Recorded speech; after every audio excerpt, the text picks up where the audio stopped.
Have you or a friend or a family member suffered from an autoimmune disorder? If so, you've probably been led to believe that this is a lifelong condition and it's impossible to turn around. You've likely been told that you'll have to take the medications for the rest of your life with no relief in sight.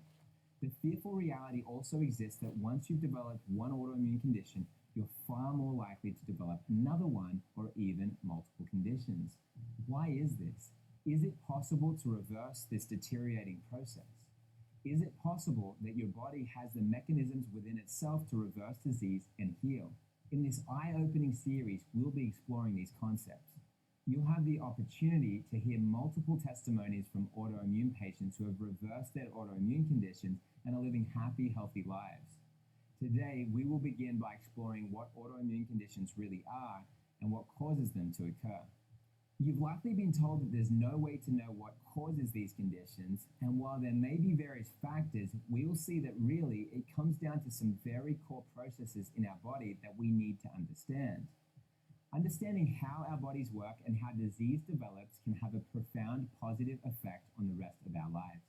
Okay, I'm here with Dr. Davidson, and we're going to discuss some really interesting factors when it comes to autoimmune disease, what its true causes are, what its true solutions are.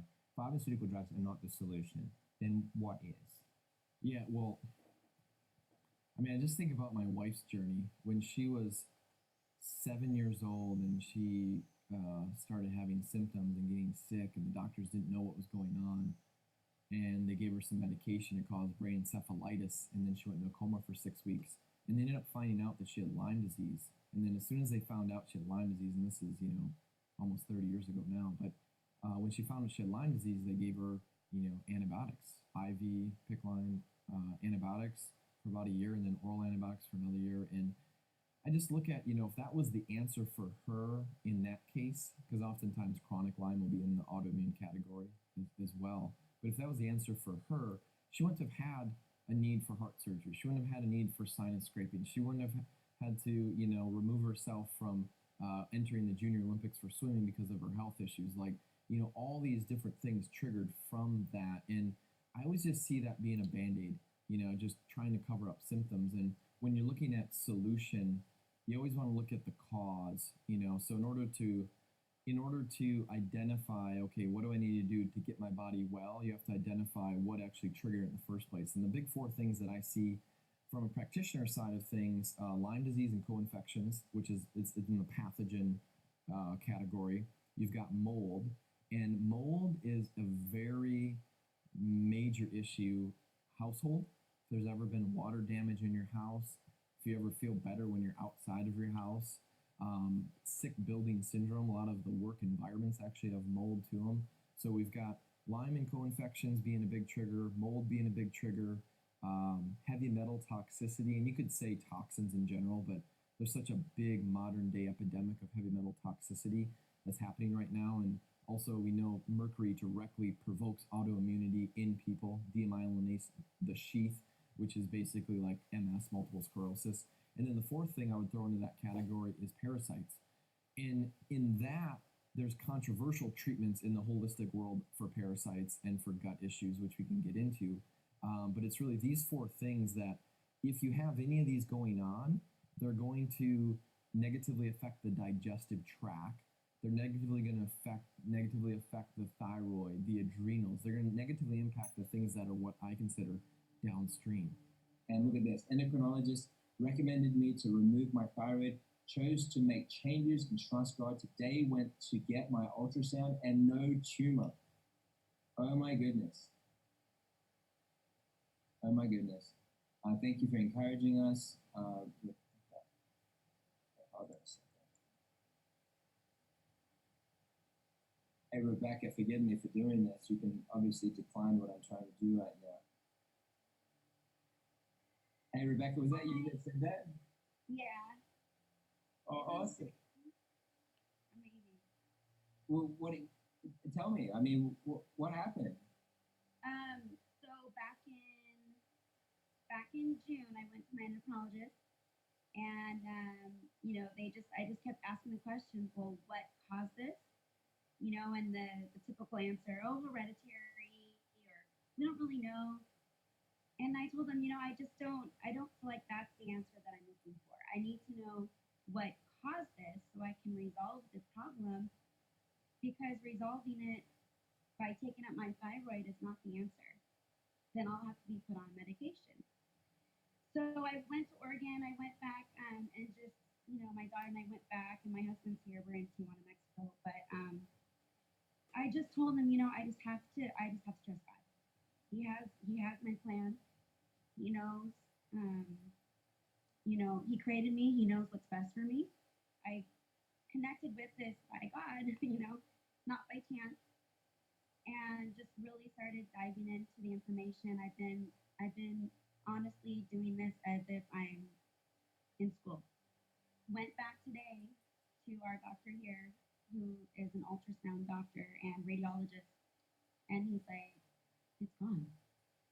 He goes, "All you have is three calcifications, but it's gone." But I wasn't surprised, because I knew, out of diligence, out of perseverance, have just like cleansed my body of those emotions. And I'm just lighter on my feet. I feel, more connected, even because there's not like that beast inside of me, where the thyroid just takes over so much of your body. It's connected with so many parts of your being. And I wasn't being the mom to my 4-year-old that I wanted to be. I wasn't being the wife, to my husband that I wanted to be. And I just knew there was a better way. So I just want to say thank you so much, first and foremost, for the docu-series that I did purchase, because I look at it as an investment for, like I said, multiple doctors, multiple specialists, multiple information about, a variety of diseases and causes and symptoms. I felt connected initially because it felt like somebody finally heard what I was going through. The customer service has been amazing. The fact that I'm able to get on a live call with specialists, with doctors, on a weekly basis was so helpful to me, and, spiritually, mentally, physically, emotionally. It helped me so much. And I really felt that I was heard. I felt that I was understood.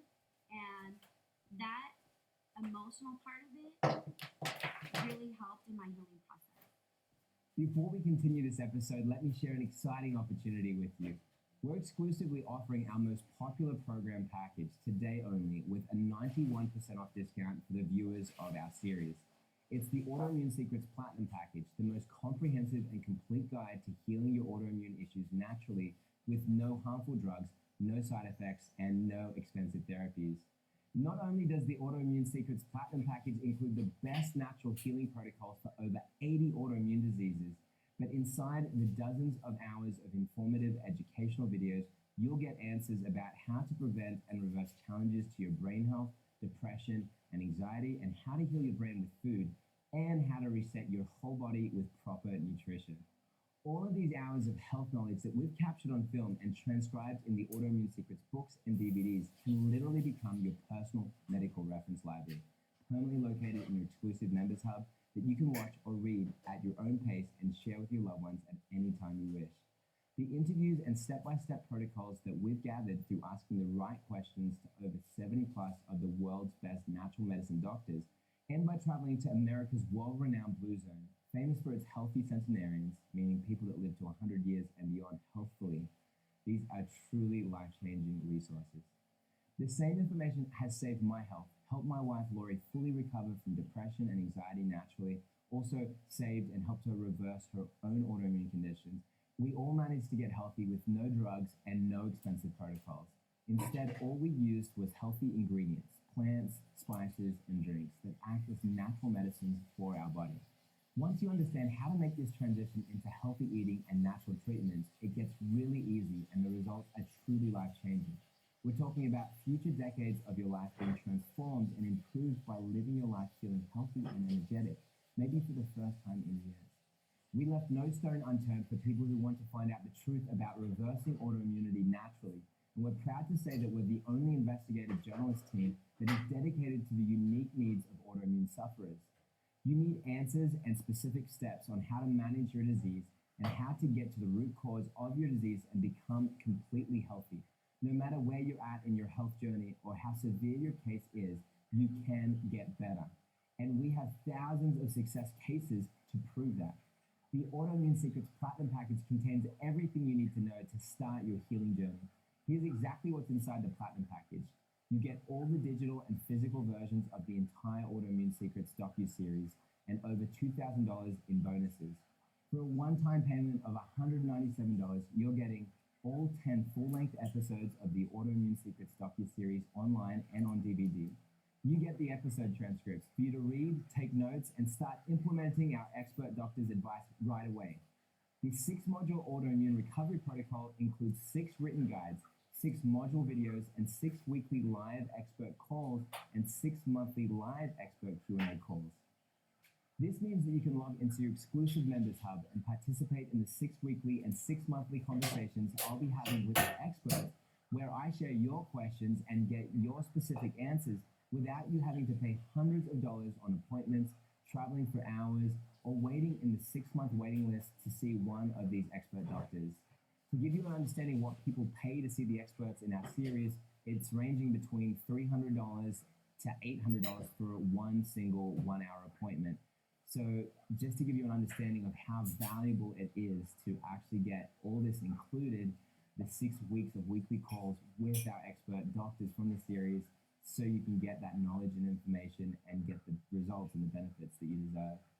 Each of the 6 modules of the Autoimmune Recovery Protocol has an informative and instructional video and written instructions on a step-by-step fashion, so it's easy for you to implement changes right away. With the Platinum Package, you get 6 weekly and 6 monthly Q&A calls with our doctors, so there's plenty of time for you to get your questions answered and learn from the answers given to other people who are attending the call. This amazing package has a 91% discount, and it also includes some pretty incredible bonuses, including full access to 70 interviews about autoimmunity, brain health, and longevity with expert doctors that have interviewed, Dr. Newsom's 10-day Revolution Masterclass. Now, you see, when my father-in-law, my wife's father, her hero from childhood years, when he was sick and struggling with kidney failure, we knew we had to act quickly, because if he lost his kidneys, it could be a downward spiral into him losing his life completely. And this is very typical. And so we had to act quickly, and we had to get the best information, the best solution. So what I did was I asked Dr. Newsom to carve out 2 weeks of his time, and I flew out and flew a film crew into Idaho, and we shot and documented this entire process. And now to complete that entire operation with the bookings and the filming with the crew, and to carve out Dr. Newsom's time and all the other associated expenses, it actually cost me over $10,000 to create it, and we're giving this to you totally free. And so when you purchase this program, you'll get the 10-day Revolution Masterclass, and in this, Dr. Newsom is sharing all the strategies that we use to help my father-in-law recover his kidney function. And what you'll find is that these are all applicable to people suffering with autoimmunity and from any health condition, because it was actually all based on detoxing the body and restoring the gut microbiome. So it's an amazing tool, an amazing protocol for everyone to follow, and that's why we've called it the 10-day Revolution Masterclass, which is focusing on detox and restore. So restoring the body and detoxifying the organs is going to absolutely change your health, and that's why you need this special program. Another amazing gift that you'll get is the Brain and Body Healing Masterclass. Now, Dr. Ben Johnson, who is the expert instructor in this masterclass, he has a medical doctor degree, so he's an MD, and he's also a natural medical doctor. So with these 2 degrees and with his decades of experience and working with many celebrities as well, because he's a very sought-after doctor, he has got so many interesting and amazing and insightful protocols for healing the brain, and how the brain and the body and the gut is all connected together, and how you can achieve abundance in health. Dr. Ben Johnson, over these 2 days of training that I did with him, went in detail of how you can recover your health and how you can restore your brain and your body. And what's amazing about this is that Dr. Ben Johnson actually recovered his own brain disease. He fully reversed his challenge. He was suffering from Lou Gehrig's, also known as ALS. And this is, people die from this. It's known as incurable. And he was able to reverse this challenge in his own life. So he's just he's a gem, and his information in this is critical and important and helpful for people. So you need to check this out, and you need to get this free gift inside of this package. We also have the New Start Secret as a free gift, and this is 10 videos. Now, if you know anything about the Blue Zones, they're the 5 longest living groups of people in the world, and there's only one in America, and they happen to be people that are living up to 100 years old and older and doing so healthfully and feeling great. What's amazing about this is that there's only one major clinic in the US, and that's Weimar Institute, and they are able to teach you what to do to recover your health. And we go through all of their staff and get all the expert wisdom and advice from them. And oh, man, it was just life changing for me. And what's so amazing about this is that if you wanted to go and attend that New Start program at Weimar, it would cost you anywhere between $5,000 and $8,000 to go through that program. But instead, we made something that I feel like is better, because when you can learn and do it yourself, then you have a tool that will last you not just 2 weeks of being inside a program, but for your entire life. And we're giving this to you entirely free. We interviewed all of their expert instructors, and we even interviewed their patients to show how they achieve these amazing results. And through these expert interviews, you'll be able to learn how to heal your body and how to live a healthful life and be a part of that Blue Zone, be the longest living, most healthful living people in America or whatever part of the world you're in. You deserve that, and you deserve to live to those latest years of your life with the most abundant health, because that's what you can achieve when you have the right tools. And that's why we're giving this to you as a free gift. The autoimmune recipes, the Depression and Anxiety Recovery Code, Part 1 and Part 2, the Essential Oils feature film, Neurogenesis, Alzheimer's and Dementia Healing Codes feature film, and one online buddy pass that grants access to the whole 10-episode Autoimmune Secrets docu-series and bonus films for you to give as a gift to a friend in need. As I said before, the 91% discount is available only for the viewers of the series. You'll pay only 9% of the full price of the program to get instant access to all 10 episodes in the docu-series and the bonuses I've mentioned. Plus, you're going to receive the physical product shipped to your doorstep so that you have access to the content through books and DVDs. This package has been sold to tens of thousands of people, and the feedback I received was absolutely breathtaking. However, if for any reason you don't like our content, you're protected by our 60-day money-back guarantee. No questions asked. So take advantage of this offer right now, because this information can and will transform your life and help you protect your health, which is really your most important and valuable asset. Make sure you don't miss it. Thank you for allowing us to be part of your health journey, where we get you the truth about your health. Please know that this 91% off discount and all the free gifts are an extremely limited time offer. All you have to do to secure these gifts and this amazing saving is to click the button below the video. Have a look just below the video and you'll see a button, you'll see a banner. Just go ahead and click right there, and you'll be directed over to where you can make your purchase of this amazing package to help save and transform your life and your health. Go ahead and click the link below to secure your savings and all your free gifts. I look back over my life and I just feel grateful for every opportunity I've had to meet amazing, incredible people. And I've found that one of the most incredible things that we can all do as human beings is just to show up for each other, be there for each other, and to be a voice, be a source of healing and comfort and protection through truth. And that is what I'm here for, and that's my commitment to you. And I'm so glad that you're here on this page. I don't believe that there are coincidences in life, and I don't believe that you're here by coincidence. And the information, the truth that you're about to learn and discover will have such a life-changing impact on you and your loved ones. And so I'm thrilled about that, and I'm just such a believer in what we can do when we know the right information, and what our bodies can do when we're empowered.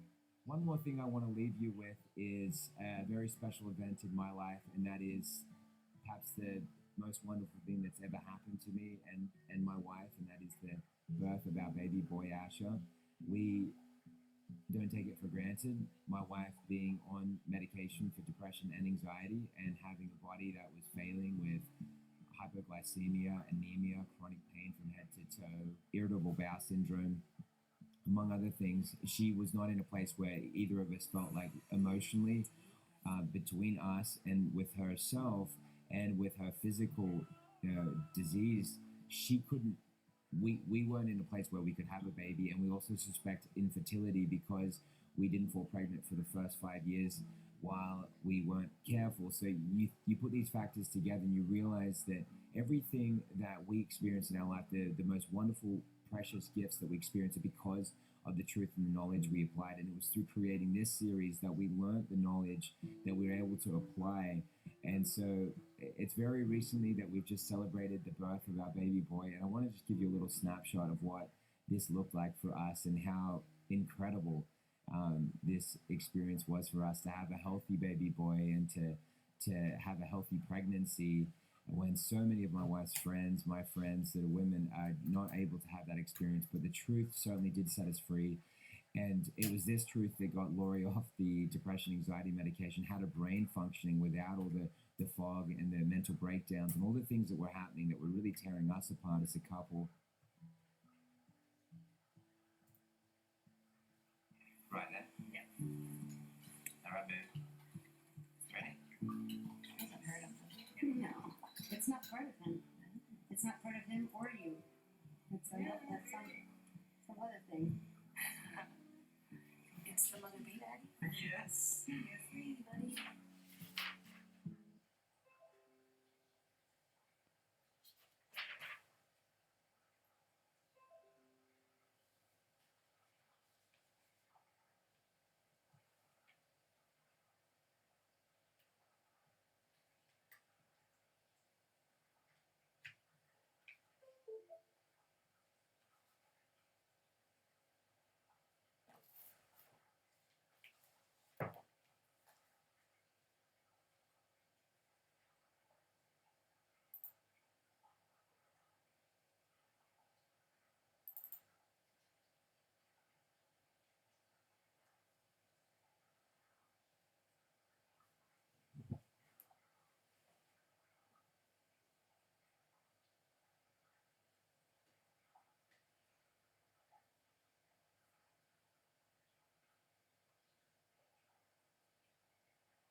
That you're hoping to gain.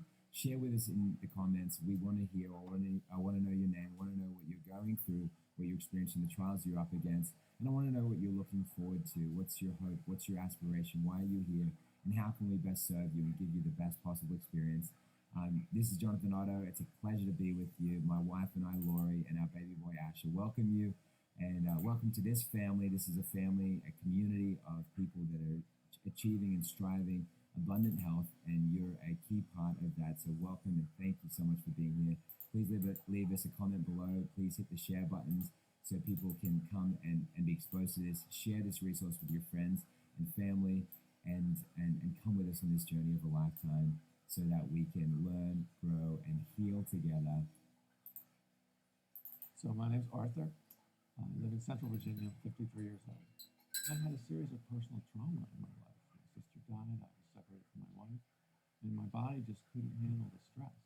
And I started seeing symptoms all throughout my body.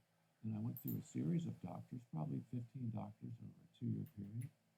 And then finally, through word of mouth, I came to Dr. Bush here. I had burning joints, pairs of burning joints, and tendons that were just on fire. I couldn't walk without really excruciating pain. And so suicide did cross my mind, which is hard to imagine because I'm such a positive person. You know, the whole picture, it's a holistic approach that covers everything you do. It was an amazing experience for me to go from what I seemed like was near death, suicidal in fact, to living life to its fullest, culminating with running a triathlon. One issue with autoimmune disorders is the changing classification. Science is coming to realize that many illnesses that they had previously not associated with autoimmunity are in fact autoimmune disorders. Because of this, the statistical data in the past has not been fully accurate when it comes to determining how many people are struggling with autoimmunity. When you consider diseases such as Lyme, Crohn's, ulcerative colitis, cancer, Alzheimer's, and dementia, and others like this that are presenting correlations to autoimmunity, the numbers are actually incredibly staggering. Having a healthy immune system is so vital to prevent all chronic illness.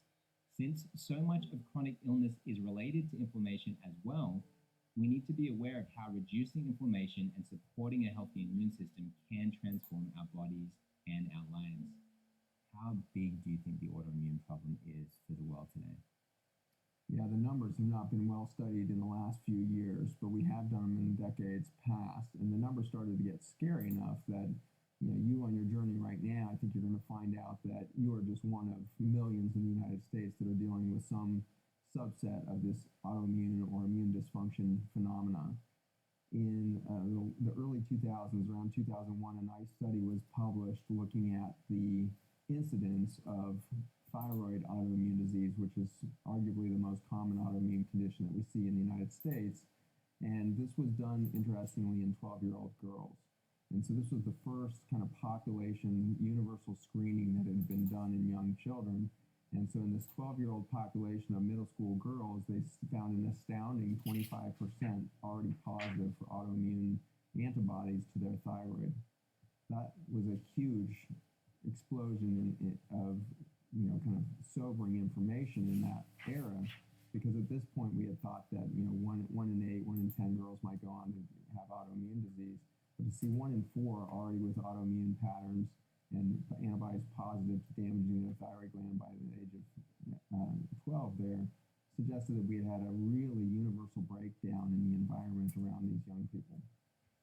Dr. J, so you're talking about 4 key areas for somebody to assess. Now, whether somebody has arthritis, rheumatoid arthritis, whether somebody has lupus, whether somebody has Hashimoto's thyroiditis, you're saying that regardless of which of the 80 plus autoimmune diseases you have, these are the 4 steps you need to assess in every one of those cases. And if you can understand this, if you can correct this, then you can expect great results. Is that true? Yes. Yeah. If you can identify what the underlying source or sources to your health issues, our bodies were made to heal. If you can remove the source, you can absolutely get well. The body was designed to heal. As long as we can figure out what's interfering with the ability for the body to function, remove that, the body can absolutely get well, for sure.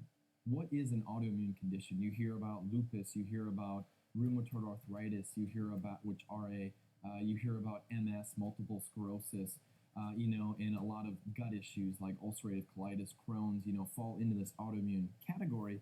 But when you actually start looking through science, more and more conditions and diseases are actually getting thrown into this. So now we have well over 200 different conditions that are now being classified as autoimmune in nature. Things like autism, things like type 2 diabetes, always been known for type 1 diabetes to be autoimmune, but now they're classifying type 2 as in that category. Cancer. I mean, these are huge diseases and huge conditions that are now being thrown into the autoimmune pot.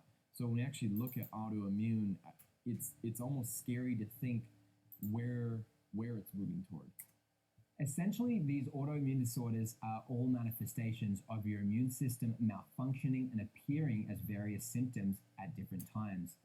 The names given to these different diseases are simply classifications of symptoms themselves rather than a true diagnosis of what causes the disease and how to treat it. Thus, at times, depending on the medical professional who is doing the diagnosing, one person may be diagnosed with different conditions depending on the current symptoms they are manifesting.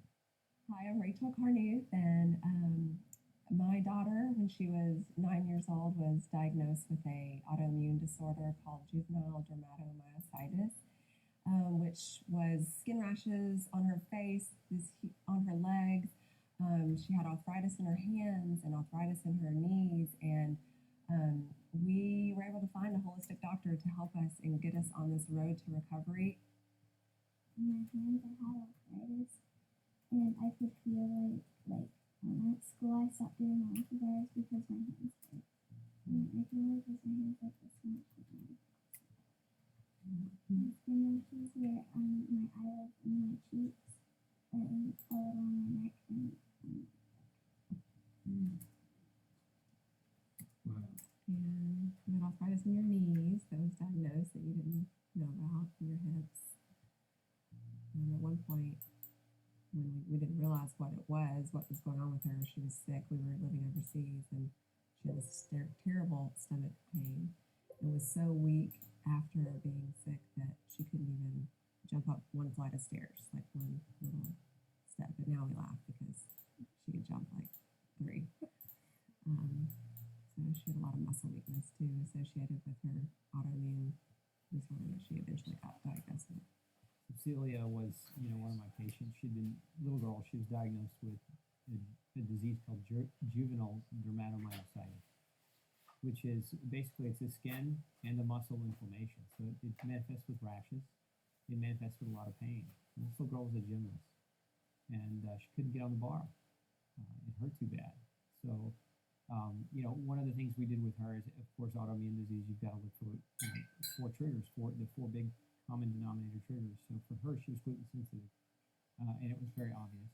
But we tested her genetically to confirm it. She was also allergic to things like tapioca and squash and mango, like foods, real foods, whole foods, right? So, go figure, you don't change those things, the problems don't go away. So you've got to get the diet cleaned up even more than just going gluten-free, going beyond that, right?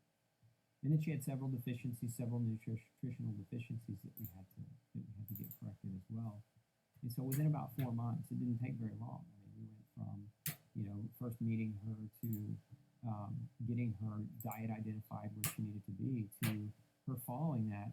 And then just within about 4 months, she's able to get back up on the bar. She's able to do gymnastics again. The skin rash is going away, and it's almost gone at 4 months. At 5 months, the skin rash is gone.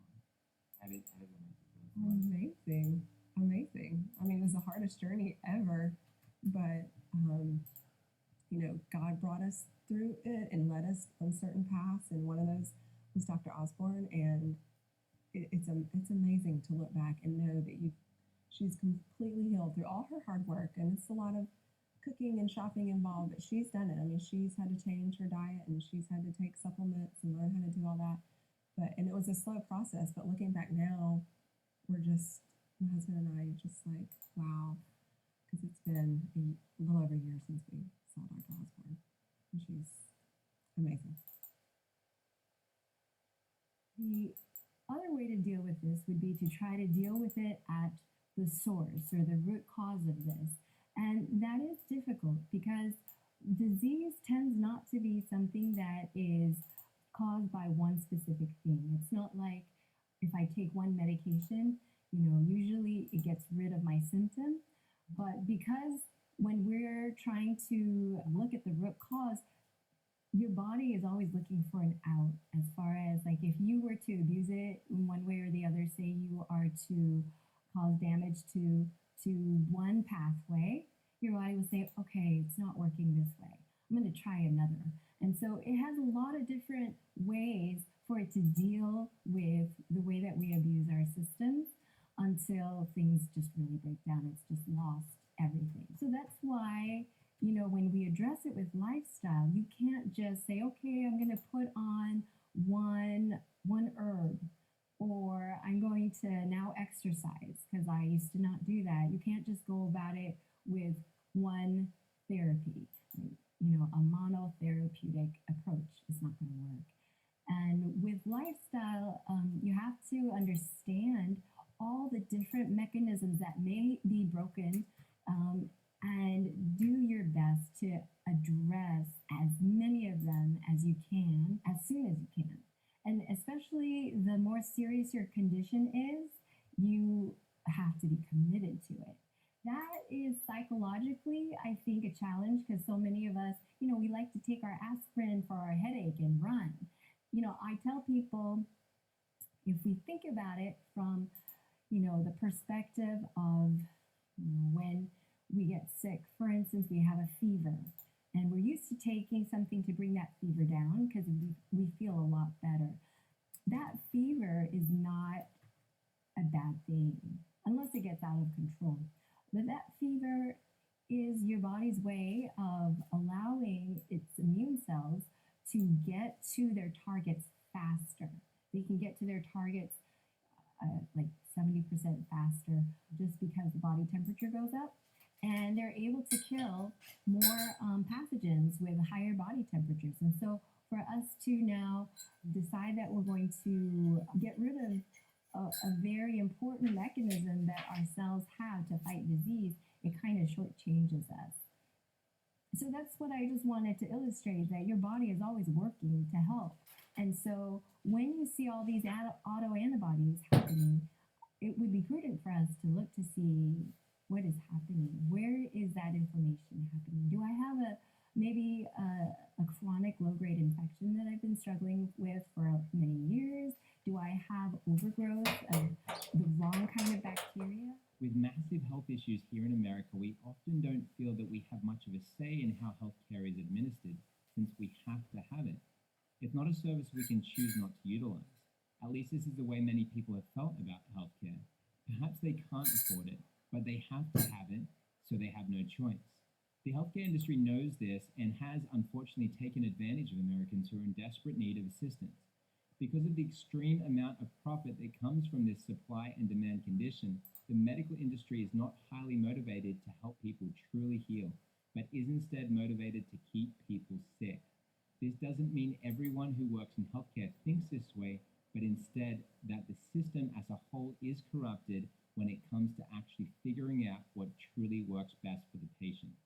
So the autoimmune industry is a massive industry, and even by standard medical definition, it's about $100 billion industry just for medical treatment. But when you actually look at what are the major diseases in our country that are happening, diabetes, cancer, brain, cognition, dementia, heart disease, so many of these diseases are actually autoimmune in nature. So we could almost make more of a blanket statement and say that autoimmune is such a massive piece to this disease epidemic that's happening in our country. So 100 billion, I think, is very conservative. But when you look actually through the research, they're tagging more and more conditions. They're tagging them as being autoimmune in nature. A few facts about autoimmunity is that 50% of healthcare costs, this is from a commercial-based insurance plan, 50% of healthcare costs are attributed to 5% of the patients. That's a scary fact. That means that half of your insurance premiums that y'all are all paying right now are paying for 5% of the people, not yourself. Why is that? Because the drugs are ridiculously expensive that we're using to treat these diseases. So what are some autoimmune diseases? Hashimoto's, lupus, psoriasis, Crohn's, rheumatoid, multiple sclerosis, diabetes type 1. There's a ton of them out there. And generally, if you have a weird medical condition that nobody can explain, it's probably an autoimmune condition. It really struck me over time that my colleagues had lost their vision that this is about health. Something happened over the last 30 years. This idea of healing and giving people health has been lost. It's been subverted into the cause of profit, personal profit and profit for the systems. A lot of my colleagues now, for instance, are employees of hospital systems, and they're told, because a lot of doctors are still my friends, despite the things I say, and they say things like, I'm an employee, and they tell us that the more revenue you generate for the hospital system, the larger your end of quarter bonus. So generate as many MRIs, neurology consultations, electrophysiologic studies, heart catheterizations, surgeries, etc., transplant. Generate as many as you can, and your bonus will be much bigger. It won't be 10,000, it'll be 50,000 or 70,000 at the end of the quarter. So a lot of my colleagues will churn people for testing, referral to the neurologist, to the gastroenterologist, the cardiologist, to the surgeon, because it generates more revenue for the system. And you chose not to do that. And I found it offensive. Why? Because it meant that people were being used for profit. Good people, bad people, all kinds of people, big people, small, everybody was being churned for profit. And it's just plain wrong. And you can see the result now. We don't have healthy people. We have among the least healthy population who pays the most for healthcare in the world, now consuming 18% of GDP, gross domestic product. And healthcare insurance premiums are crippling. They are literally they're crippling people financially. This is a sad situation when people's lives are put at stake in order to gain profit. Wherever you live, if you're an American, if you're an Australian, if you're European, or wherever you are in the world, Africa, Asia, you need to stand up and to begin to take control of your health, your body, in a way that will cut down our need to be dependent on a system that isn't serving us. By taking the time to learn how your body works and how one thing that you do can affect other things in your system, you can learn the best ways to break free from that dependency. So oftentimes, even in the functional medicine world, we'll go through an adrenal protocol or we'll go through a thyroid protocol, to try to help support that organ. The question always to ask is, what is the source of that?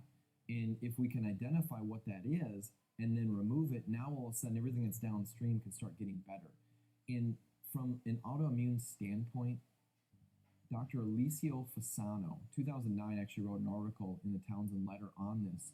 And he basically said that there are, when you're looking at autoimmunity, you can consider it a three-legged stool.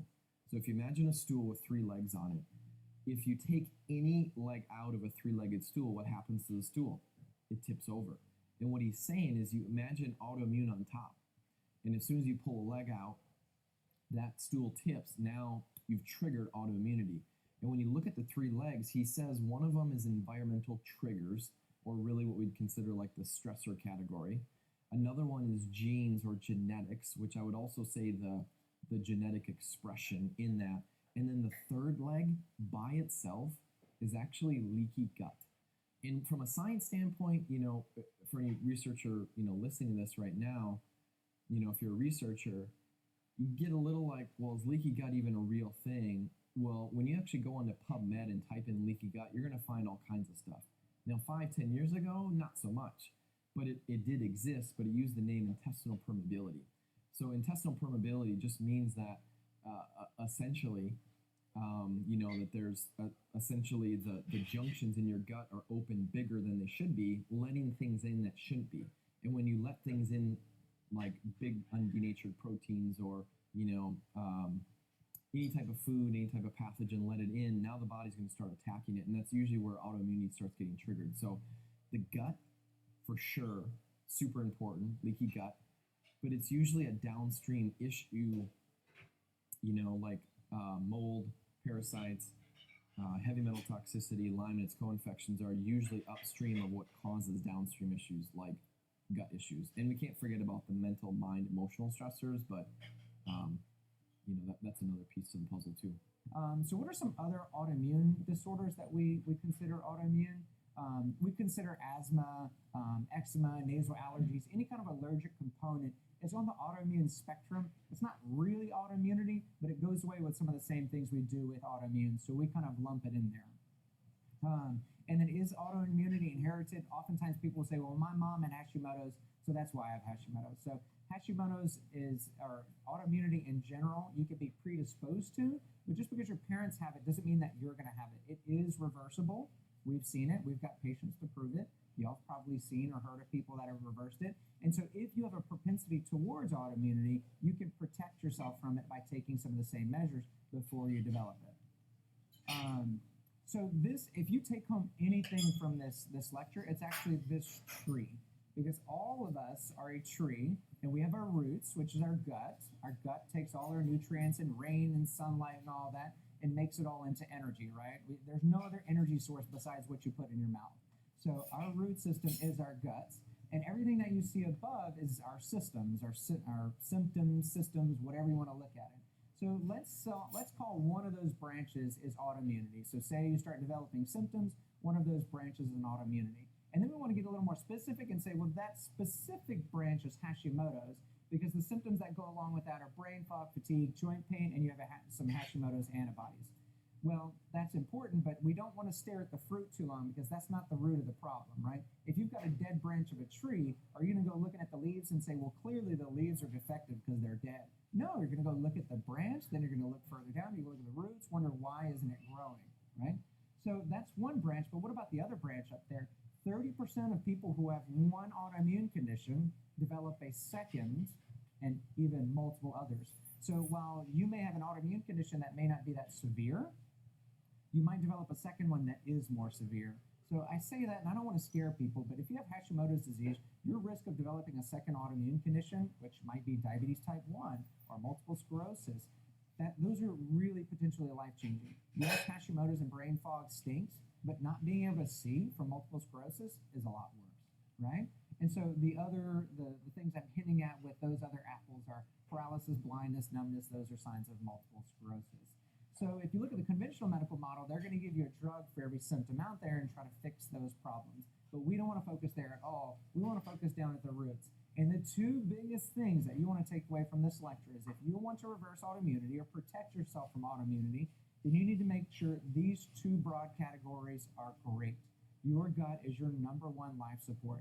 If your gut is not healthy, if you don't have the right balance of bacteria, yeast, digestive properties, then you are predisposed to really anything, but especially autoimmunity.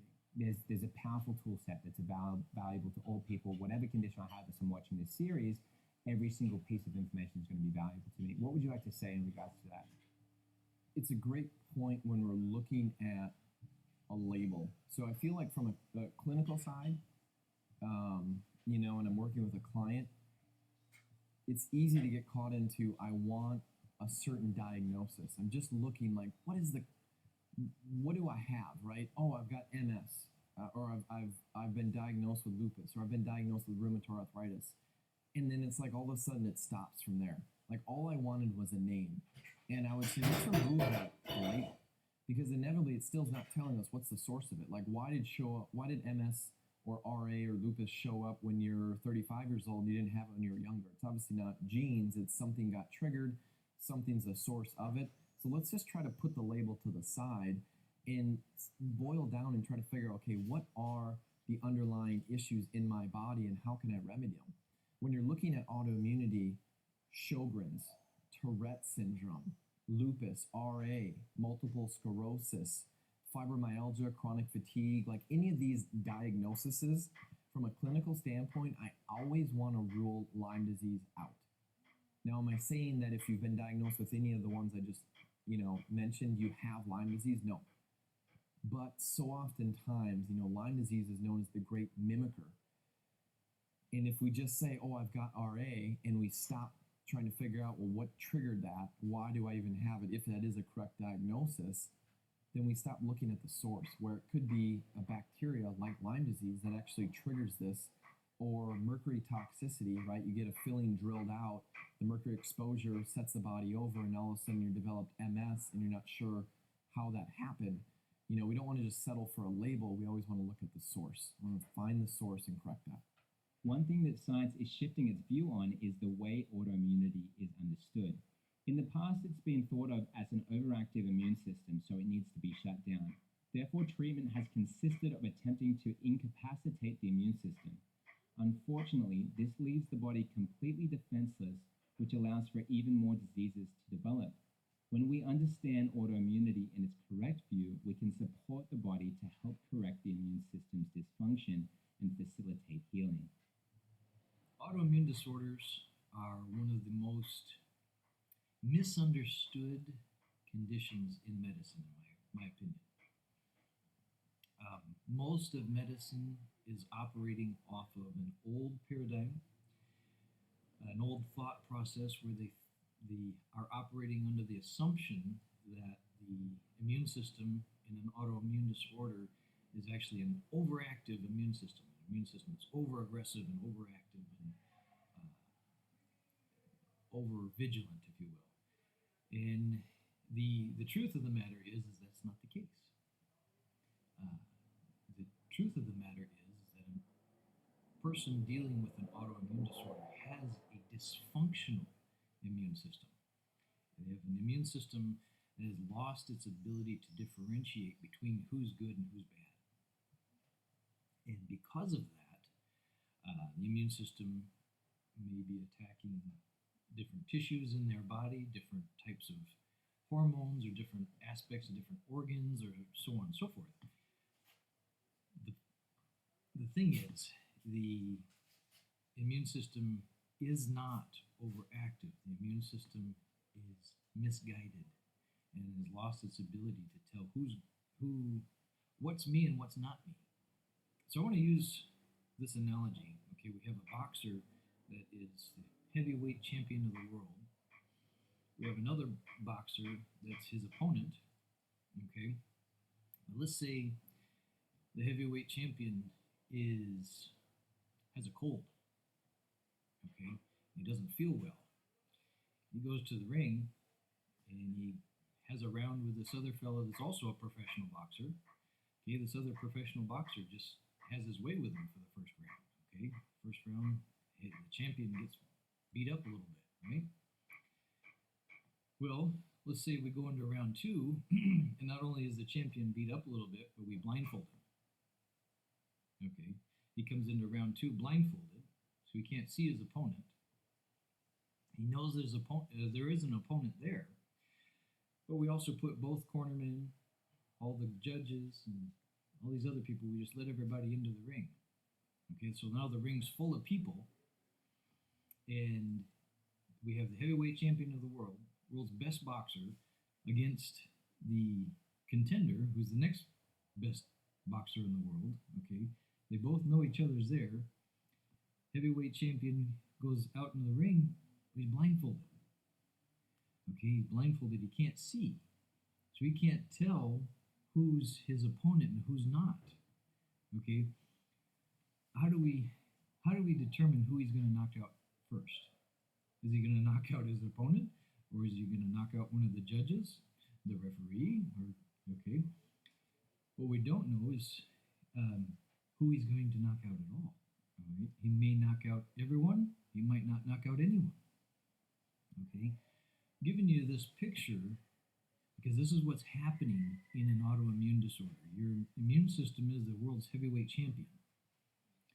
Okay, if your immune system gets beat up a little bit, okay, it doesn't have the right nutrition, it's been exposed to toxicity, okay, different toxins and things in the environment, and it's had to deal with different stresses, your immune system gets beat up a little bit, right? If it loses its ability to differentiate, it gets blindfolded. Okay, so now we have the world's heavyweight champion going about trying to take out an opponent, but he's blindfolded. Okay, and he can't see, can't differentiate. Okay, and that is what's going on in an autoimmune disorder. Now, what we need to understand is how does that come about? How does that happen? How does the immune system become dysfunctional and lose its ability to differentiate between who is my body and who isn't my body? Who's my friend and who's my foe? Okay, this is what happens in autoimmune disorders. The immune system can't tell. It can't tell who's good, who's bad. It knows that there's something out there that it needs to go after, but it can't tell who's the good guys and who's the bad guys, so it goes after everything. Right now, we're dealing with an onslaught of chemical toxicity, which is starting to trigger autoimmunity that our bodies were never meant for, and it gets us into a bad place. But backing up and looking at the immune system, we've essentially got two arms of the immune system. We've got the Th1 and we've got the Th2. Within each arm of the immune system, there's a bunch of different like chemokines and cytokines and things, but essentially you can boil it down to we have two basic arms of the immune system. And technically there's more to it, but this is a really easy understanding. So we've got Th1 and Th2. When you have an infection, like let's say you get a flu virus, you catch it from somebody, the Th1 immune system is going to fire. It is the fast acting. And think of these as they're both, military, right? We've got the Navy and we've got the Army. So they're both military, but they work a little differently. So we've got Th1 that comes in, it tags things, and then Th2 is that immune system that then comes in later, more longer term. So when we have autoimmunity, essentially what's happening is we get stuck. We get dominant Th2 or we get stuck and we get dominant Th1. So the immune system is firing one way or it's firing the other way. And this is really more of the scientific approach and the understanding of autoimmunity. In so much of what's happening right now in our society with Th1 and Th2 becoming imbalanced is this toxicity epidemic. So let's say that you get exposed to mercury toxins, and those mercury toxins attach to your thyroid, which then can trigger something called Hashimoto's, which is an autoimmune thyroid condition. It was actually it was the first autoimmune condition ever classified as autoimmune in nature. It was like the early 1900s. And so mercury on the thyroid, now the immune system says, wait a minute, that's not right. I'm going to go after it. Well, can our immune system kill mercury? No, it can't. Mercury cannot be killed because it's an element of the periodic table. It's not actually living like a virus, bacteria, or parasite. So what happens is then the immune system, when it's going after mercury, it's actually damaging tissue around it. When it's damaging tissue around it, now it's actually decreasing the function of the thyroid, and now all of a sudden you start having hypothyroid, and you need to take Synthroid, or you need to take some type of thyroid to give the body some boosting.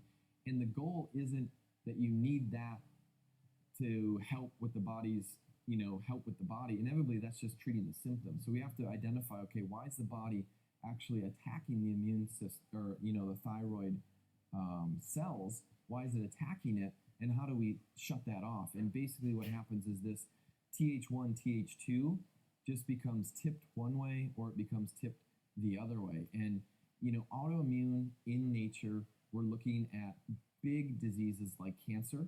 So cancer essentially is when it becomes Th2 dominant. When you're looking at lupus, rheumatoid arthritis, MS, even chronic Lyme disease, that's typically more Th1 dominant. So we get stuck, and that's really autoimmune. Is we just think of it like a teeter-totter, a balance. When it gets pushed one way versus the other too far, that's when autoimmune gets triggered. So if we can do things that actually help to balance this out, and there are some tests that can help detect Th1, Th2 balance, but then there's also this whole category to say, okay, let's say we're autoimmune. We have Th1 dominance, we have Th2 decreased, or we're the opposite. What can we do? There's some things, what they call immune modulators, that actually help balance this out no matter what direction you are. Things like vitamin D3. I mean, how many times do you hear about vitamin D3? And it's technically a hormone. We know scientifically it affects, out of the 25,000 genes we have, human, it affects about 3,000 of those genes epigenetically, positive expression. So vitamin D3, super important for the body, but that immune modulates. So no matter what side you're tipped on, vitamin D will help with that. Colostrum actually helps modulate the immune system, Th1, Th2. Vitamin A, vitamin E, glutathione actually, superoxide dismutase. So there's actually many beneficial things that can help to help balance the autoimmunity of it. Now, these things I don't think are the end-all solution. I think there's more steps, and we have to really peel the layers back to really find out the causes, but they can also help kind of calm down those autoimmune reactions, autoimmune storms that people get into. So these are all things that one should think about as far as nutrition. One way to help ourselves with seeds and nuts and beans and grains, these are difficult to digest. And so if you are just being diagnosed and you're very sick, I'd recommend that you maybe avoid some of these. I had to avoid nuts for about a year. And once I started eating these things, I found that I'm much better able to tolerate them if I soak them. So all of my seeds, nuts, grains, and beans, I will soak the night before. And that helps with getting rid of some of these, what they call anti-nutrients, things that make them more difficult to digest. Now that I've gotten a lot better, I'm able to tolerate them. I'm adding them more and more, and finding that I can add them back in and not have the difficulties that I had. And you might wonder, like with nuts, we want to have some of these things just on hand. You don't want to be having to soak them. and be like, oh, I felt like eating some almonds. Oh, I gotta go soak them. So first, when you buy your batch of nuts, soak them overnight, and then it'd be good to invest in a dehydrator and then dehydrate them, and then you can put them in the freezer, and then you can have them for if you want to make like a nut butter or whatever else you wanted to use them for. So that was one way. And the other reason too, I should add, like, why they might be more difficult right now for someone to handle is, number one, I think that our digestive systems are not working as well, just because of all these insults that we are suffering. And number two, because of the toxins that are on them. And number three, it could be because of how they are handled. As far as like when they are harvested and as they're stored, some of them have more of a tendency to develop mold growth. If they're not totally dry, if there was some rain, and it's not inconceivable that your food will have a tendency to develop mold. Actually, I think, Dr. Colin Campbell in his book, The China Study, talks about how in the Philippines they were having lots of children of wealthy families getting liver cancer because they were eating all this peanut butter, and the peanuts had developed aflatoxin. And you'll find that with corn. Corn is a real source, and there are other nuts, for instance, that are more likely to develop mold, like cashews. Cashews can have more of a tendency. So that's why, if you're very sick, no matter what kind of illness that you have, especially cancer and these types of things, you want to stay away from the nuts. Or if you're eating them, just make sure that you are soaking them and all of that. I'll tell you, when I was having my condition, I could not tolerate nuts for a year. And the way that it would manifest for me is I would have muscle and joint pain. And so within a number of hours after eating whatever I ate, and sometimes it was more rapid than that, but I could tell there was something that I ate that didn't agree with me. And so I feel pretty fortunate. Like, some people think, oh, you poor thing, you can't eat these things. And I feel like I'm pretty fortunate in that at least I can tell. Like, some people with food sensitivities, they have other manifestations. They might develop acne, so skin manifestations. They might develop neuropathy, weakness in their arms or legs, or it might affect their cerebellum. And so this, I think, would be much more of an issue. And so that's why, you don't always know. You can't tell. And because some of these are delayed in their responses, it might be a day or two before you figure it out. And so it's really good to try to figure this out. Get on an elimination diet. You can get online and look to see how to do elimination diets and how to reintroduce food back, and how to keep a journal and watch out for signs and symptoms that way if you're somebody who has obvious manifestations. Autoimmune conditions include a host of symptoms such as joint swelling and pain. Therefore, rheumatoid arthritis and similar joint conditions also fall into the autoimmune category. When these are ignored, they can advance and turn into more serious autoimmune disorders. It's important that we're able to catch these conditions at their start if possible, so that the healing process will likely be more rapid. The longer the conditions are left to linger, the longer they may take to reverse. As hard as I work out, you expect normal aches and pains and things. I'm 54 years old, and so probably more aches and pains than a 20-year-old guy after working out. But I started having like kind of recurring hip problems. Like, it just hurt a lot, and so I was going to a practitioner for deep tissue and myofascial release and all that, and they could help me a little bit, but he was concerned because it would come back so quickly. And so they did an x-ray. The x-ray results came back, and it just wasn't all that conclusive. He was kind of like, this is not something you need a hip replacement for at this point, at least not from the x-ray report, but something you need to probably just kind of manage the pain through foam rolls and massage and doing different things. And so I happened to be at Dripping Springs Springs Pharmacy, and I was inquiring about some supplements or something, and I mentioned something about joints. I can't remember. One of the ladies at the pharmacy said, "You know, there's a functional medicine doctor right in that office right there. He's here like a couple days a week." And I'm like, "Function? I had never heard of functional medicine."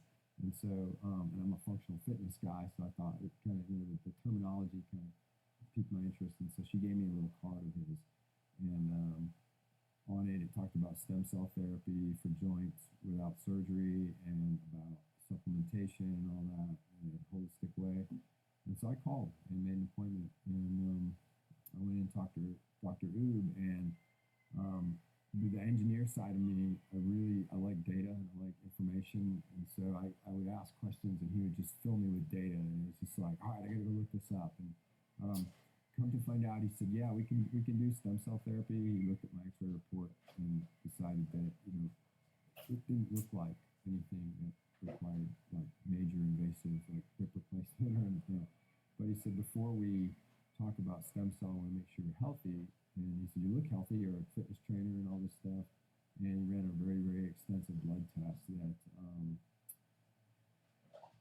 came back pretty negative. It was in fact he emailed me late at night, and then he said, I don't usually like do this, but he goes, this is it's kind of ugly, in terms of you're a fitness trainer. He goes, I don't know what you eat, I don't know, what your diet is like, but he goes, we gotta talk, because you're like pre-diabetic, you're on the brink of a full autoimmune like blowout, and there's a lot of lipid profile was off the charts. I mean, no B12, had no omega-3 fatty acids, and he's like, yeah. So we went and we reviewed the report, and I had to admit that at some point I know about nutrition from my training, but I was more of a do as I say and not as I do kind of trainer, unfortunately, at that time. I thought, hey, I work out 3-4 days a week, I look good, so therefore I must be okay. And what he showed me on the blood results was that I was really not okay. Discussions with Dr. Oob and the information that he's given me in the books that I've read now, it's like you can also reverse autoimmune conditions strictly from the way you eat. In fact, one of the books that I read said that like 65% of autoimmune conditions is diet, not genetics. So you can be completely predisposed to genetically to an autoimmune condition, and it doesn't mean that your genes have to express that condition if you eat right. And that to me was like that was my light bulb bright light moment. Is that I was really literally eating myself to death, or to a very miserable environment of autoimmune stuff. So this is Steve's actual blood levels. When he first came to see me, he actually came to see me for hip pain. Actually, he referred someone else to me before he came to see me for stem cell therapy. So he came to see me for a hip pain that he thought he was going to get stem cell therapy for, that we were going to help him regenerate his hip. I said, wait, Steve, let's do some labs before we do that. He didn't know that he had rheumatoid arthritis. So we diagnosed Steve with rheumatoid arthritis, and he's been having this hip pain and migratory joint pain for years.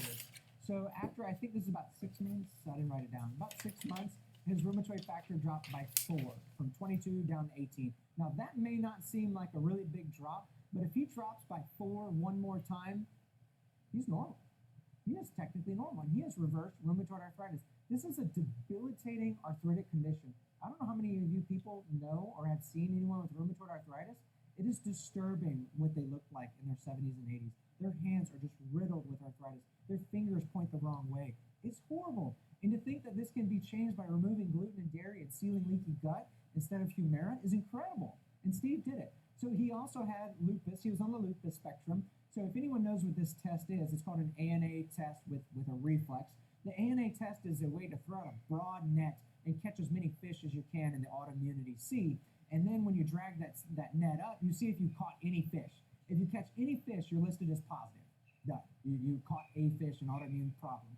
Then they try to identify as many of those fish as they can, and so they run 10 or 12 of the individual tests and say, well, we didn't identify the fish, but he's got some sort of fish in there that we don't know what it is. Steve was not that way. He flagged positive for 3 different fish in his autoimmune soup. And then, 6 months later, completely negative. So this is what I was talking about with The shorter you have an autoimmune condition, the easier it is to reverse. So Steve's lupus was likely a lot younger, and his rheumatoid factor, his rheumatoid arthritis, has likely been going on for years to decades, and that's why it's going to be a little more stubborn. Yes, Christy. I have to add that this patient was extremely dedicated to the changes he was making, almost unrealistically so, as looking at it as somebody who's also deals with lupus spectrum. I couldn't imagine. I saw his devotion to those changes, and that's why he saw those results so fast. So not everybody's going to be able to make those changes like he did. He was just completely, his mindset, he's a CrossFit trainer, and so the time and effort that he spent in it was extraordinary. It was above, and so it can happen, but just know that he really tried to make those changes, and it was absolute dedication, like I said. Well, it's been clear for many years, actually, to the anthropologists who don't really talk to us about nutrition very much, but they've known for decades, really, that traditional strains of grains, particularly wheat, have had adverse effects on humans who consumed it. So, what happened, if you ask an anthropologist what happened to the first humans who consumed the seeds of grasses, that's wheat, in this case, einkorn wheat, that's the ancestral form of wheat that grew wild in the Middle East, what happened to those humans? Well, before the consumption of grains, tooth decay was almost unknown. 1 to 3% of all teeth recovered prior to the consumption of grains showed decay or abscess or loss. When grains were added, 16 to 49% of teeth showed decay or abscess formation and misalignment. Humans shrunk. For a few centuries, men lost on average 5 inches, women lost 3 inches, because grain consumption is not nutritious, it's actually anti-nutritious. Something called phytates, for instance, block nutrient absorption in grains. So this notion that you must eat grains for nutrition is complete nonsense. There was a doubling of knee arthritis. There was an explosion in nutritional deficiencies, especially iron deficiency, because you can see that in bones called chronic hyperostosis. So in other words, consumption of grains, traditional grains, caused a lot of problems. If we now talk about modern grains, we now see that grains have been dramatically changed by geneticists, by agribusiness. Wheat, for instance, now is not the 4.5-foot tall traditional plant we think of. It's an 18-inch tall, what's called high-yield semi-dwarf strain. It stands about knee-high, it's thick, short, it has very large seeds, long seed head, and the farmers love it because it increases yield as much as 8-fold per acre compared with some of the traditional strains. And so virtually all modern wheat, not all, but virtually all modern wheat is now the high-yield semi-dwarf strain of wheat. And that's very, very different. There's a whole catalog of changes introduced. Just the fact that it's so different looking, of course, suggests it's genetically different. But for instance, modern wheat has been enriched in wheat germ agglutinin. It's a protein that's indigestible to humans, and it's very toxic to the gastrointestinal tract. The reason why it's been enriched, that is the content increased, is because it's a very effective pest-resistant protein. It keeps molds and bugs from eating the wheat plant. So farmers, geneticists selected strains with higher wheat germ agglutinin content, but it made wheat more toxic. They chose strains that are richer in phytates, because phytates likewise are pest resistant. Now grains are much more rich in phytates, but phytates bind all calcium, magnesium, iron, and zinc, almost all in your intestinal tract. And so that's why we have a lot of iron deficiency anemia, zinc deficiency, magnesium deficiency, and an inability to absorb calcium because of grain consumption. The gliadin protein, people say gluten, but a better way of thinking about grains is gliadin is a component of gluten, but gliadin has been changed dramatically, and it amplified its opioid effects. That is, gliadin can't be digested by humans fully. It's broken down to pieces. Those pieces bind to the human brain, the opiate receptors, and has peculiar effects. In people with schizophrenia, it causes auditory hallucinations, hearing voices. It causes paranoia. In kids with autistic spectrum disorder, it causes behavioral outbursts and it reduces attention span. People with a tendency towards depression, it triggers depression. And people with bipolar illness, it can trigger the mania. In people with suicidal tendencies, it triggers suicidal thoughts. In people with binge eating disorder or bulimia, it triggers food obsession, 24-hour day food obsessions. Now, in you and me who don't have those conditions, it only triggers appetite. It causes us to consume, on average, 400 to 800 calories more per day, mostly in carbohydrate and junk foods. So the consumption of wheat perpetuates the consumption of wheat. And it gives people this kind of addictive need. So you see those people who push each other away at the all-you-can-eat food bar, those are grain eaters. The people who don't eat grains are often indifferent, don't care to eat that much, often forget to eat. I've gotten up in the morning, for instance, a little bit hungry. And I think, why am I a little hungry? I forgot to eat dinner last night. Very common, or something like that. So the contour of appetite changes dramatically when you get rid of the glide and drive opioid peptides. Dedication and commitment are really a plus when fighting autoimmune disorders with functional medicine. You can't just do it halfway and expect to see results. The more committed you are, the more determined your efforts, the more positive your mindset, the better your body will respond to the protocols. Yeah, just cold results in a nutshell. Basically, recently, 312 pounds. The triglycerides, 880, A1C, that's a hemoglobin A1C for blood sugar, which was 7.2. My fasting blood sugars were, depending on what I ate the night before, 200 to, 280. It was a mess. Have previously had a heart attack and cardiovascular disease, hypertension, angina, neuropathy, you name it. I had one foot on a banana peel. I was waiting for a stroke or kidney disease or whatever. Wow. And so that was where you're at. Now, what about today? Well, today I've lost, in the last 6 months, 86 pounds. I have my A1Cs at 4.9.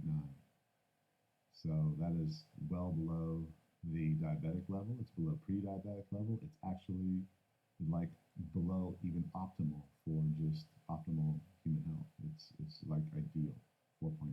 It's really below the scale, which is 5. So that just shows that things work. Blood sugars, even my insulin resistance, down from fasting insulins from 30 down to 4. And with a glucose test, 4-hour test, they go up beautifully and come right back down to 4, along with my glucose, in the low 70s back down to 72. And so that's really good. Triglycerides from 80 to 100. That was just a few months. So that's an example.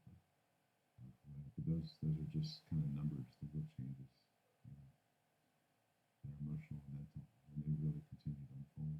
That's just something to celebrate, and I really want to encourage the person that's watching, like their journey, what it is that they're experiencing, and whatever either small or big win they've experienced, don't ever underplay it. Just enjoy that, appreciate that, celebrate that, and it's wonderful. I mean, winning the lottery versus having that, the lottery can't save you from facing the grave. Right? So, I mean, the celebration is huge. It's greater than any kind of financial gain, any kind of accolade, award, car, health, man. Health is number one, and it's something that I put off all my life. Not all my life, but I mean, recently, for the past 10, 12 years, I just let it go. And it was just a strange journey to come back around and realize that I couldn't make any progress in my life until I got my health squared away. Why'd you put it on? Well, it's a disease that I call when I then all. When I then all. And it was, when I accomplish this, when I get this, when I finish this project, when I make this much money, then I'll hire a personal trainer, and I'll get organized, or I'll slow my life down, or I'll lose some weight. And it was just always putting it off, and realized that I was really putting the world off, putting my life off. And I really like and appreciate you said that. So this message of today, now, this moment, there isn't, there's no magical formula. There's no magical time. The time has always been now. It's the breath that we're breathing right now. That's the one that we have. The one that this tomorrow is not one we have possession over. And which is, again, to not worry about tomorrow, because it's today. This is all we have. Like just the ability to make choices and influence the outcomes of our day. But I love that. The sad reality, though, is as a fitness professional, as I've kind of told people about this, I've come to realize that there's a very small segment of society that will take the words and go, I'm going to do what you did, Steve, and I'm going to eat right for the next month. 30 days is really all it takes to reverse a lot of these conditions. They just won't do it. Because there's pills they can take, like prednisone or other, like, anti-inflammatory drugs that will help you get rid of the symptoms, but you haven't actually solved any of the underlying problems. But What portion of people have you found that will say yes and those that say no?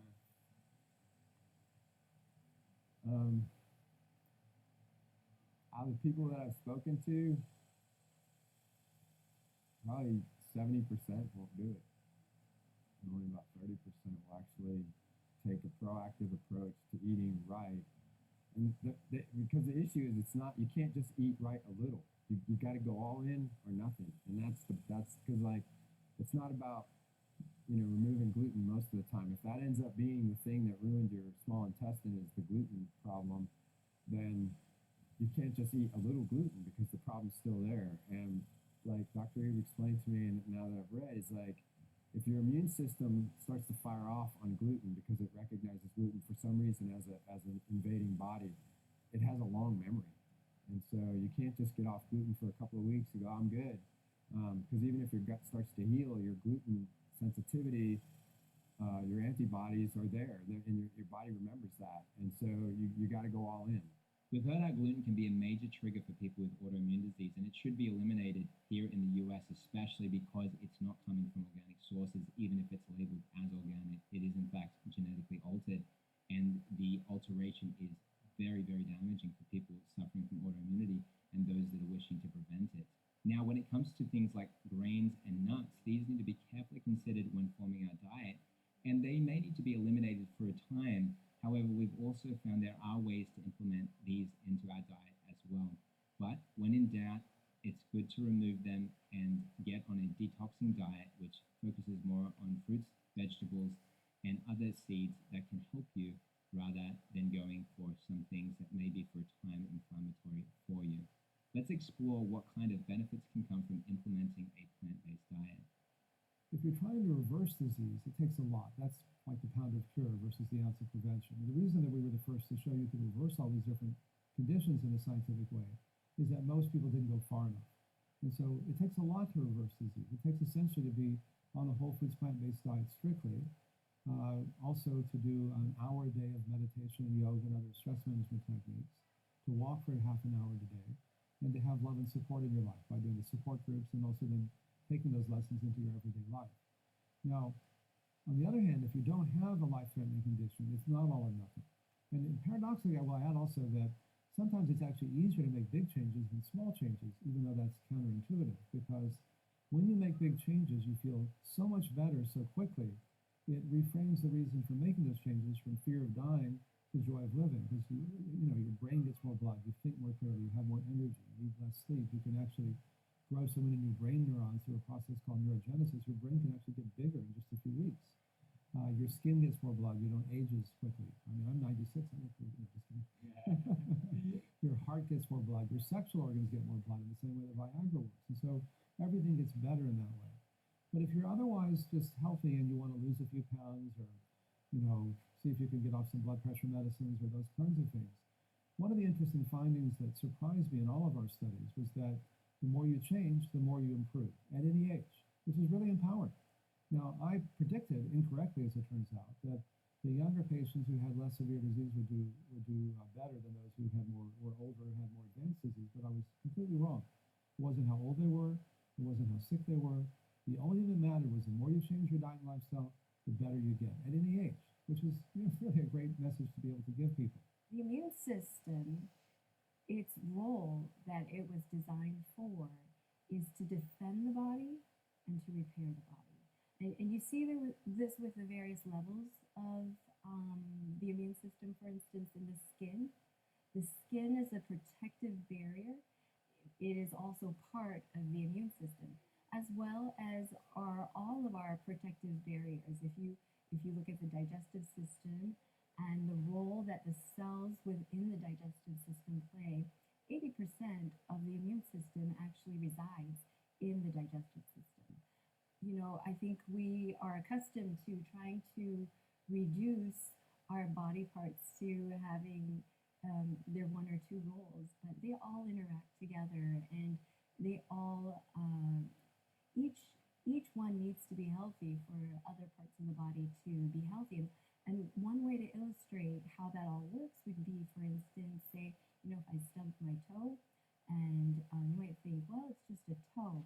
Why would that affect you? Well, I mean, if I break my toe, stub my toe, injure myself, that pain, for one thing, it's very distracting to have a lot of pain anywhere in the body. And the other thing is that that one action of hurting myself in any area causes me to, causes my body to recruit cells that would be going to other places to do other things, and then they have to come here to defend and repair. So you can see that if you have any kind of injury anywhere in the body, that it is going to, number one, cause inflammation, and number two, it will draw upon the resources of the body. And so you will need to have more resources, better resources to take the place of what is happening. I think that's one of the mechanisms that is happening with all the disease that we have happening in this country, autoimmune disease being just one of them. It's that there's just so many things that are happening to overwhelm the immune system.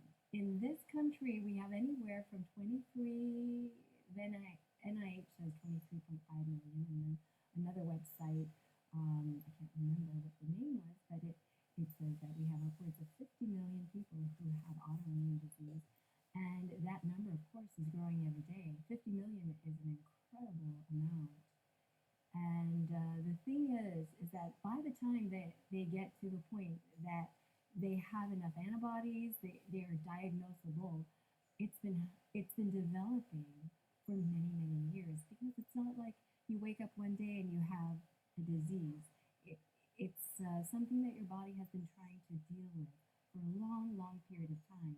And then at one point, you know, you've heard that term, you know, it was the straw that broke the camel's back. And that's the type of thing that happens with our diseases.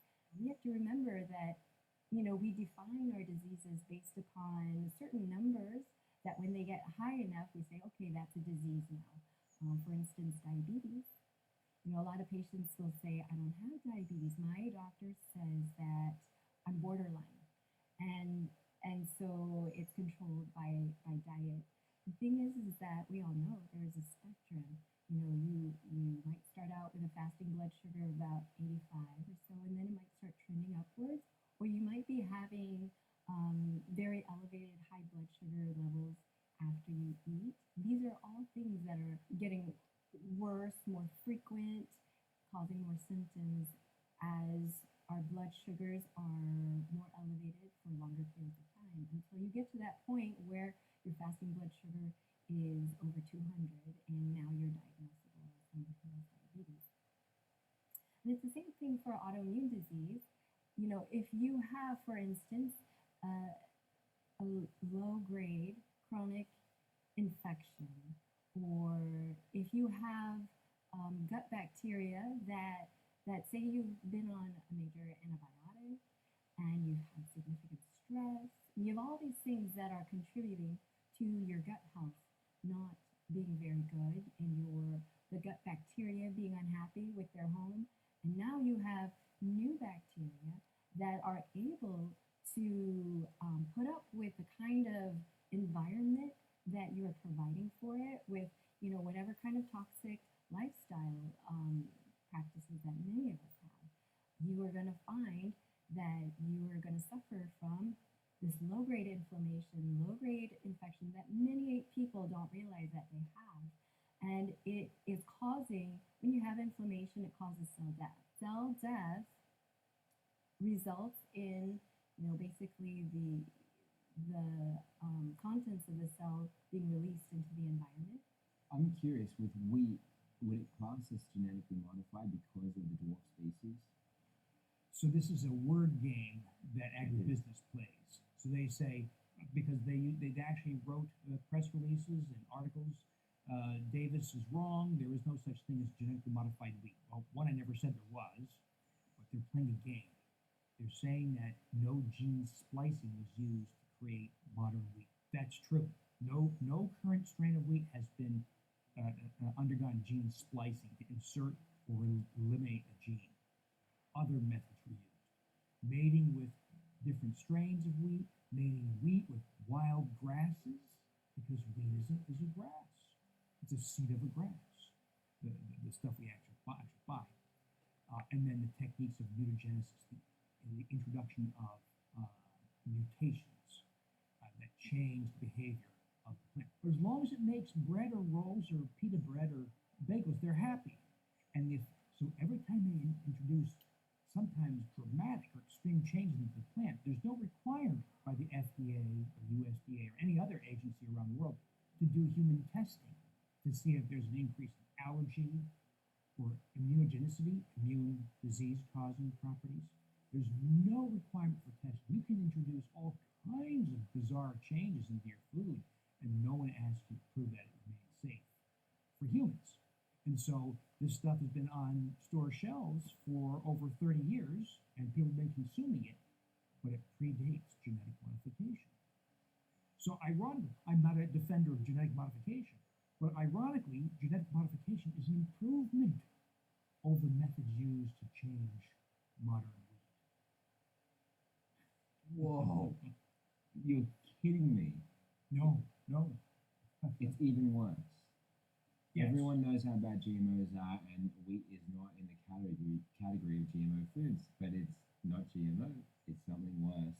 Right. What title do I give that? I say it's been genetically altered, but it's, as you can see, it's a word game they're playing. If we're just using words as they should be used, wheat is genetically modified. But in the sense they're using it, no gene splicing was used. So it's a trick they're using, it's very deceptive. So the truth of it is, wheat has been changed dramatically, far more than just genetic modification or gene splicing would have accomplished. Now, there's one component to autoimmunity that we cannot overlook, and that is inflammation. Inflammation is at the core of most chronic conditions. We have toxic substances that have caused our body to need to be on attack, and therefore, as it is attacking these things that it often needs to, it's causing chronic inflammation. So how does this happen, and what can we do to counteract it?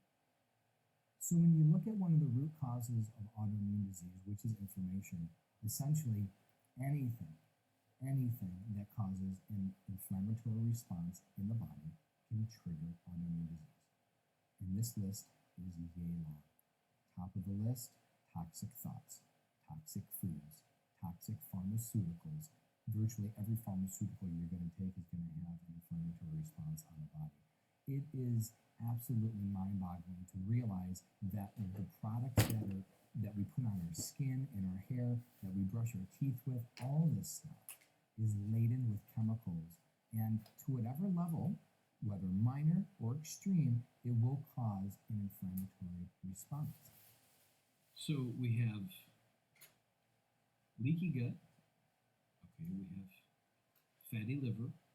We have these are two particular organic issues that lead to autoimmune disorders. Okay, and they do this, one, leaky gut, undigested food floating into the bloodstream, causing an irritation and an inflammatory immune response, which eventually leaves the body in an inflamed state, number one, but leaves the immune system exhausted. Okay, it's the immune system, because of if we're eating 3 times a day and the immune system has a inflammatory response every time we eat, wears out the immune system. It gets to where the immune system gets where it's exhausted. Okay, and so it gets tired of having this level 5 alarm 3 times a day. Okay, and that exhausts the immune system. As the immune system gets exhausted, it starts to act faulty. It starts to dysfunction.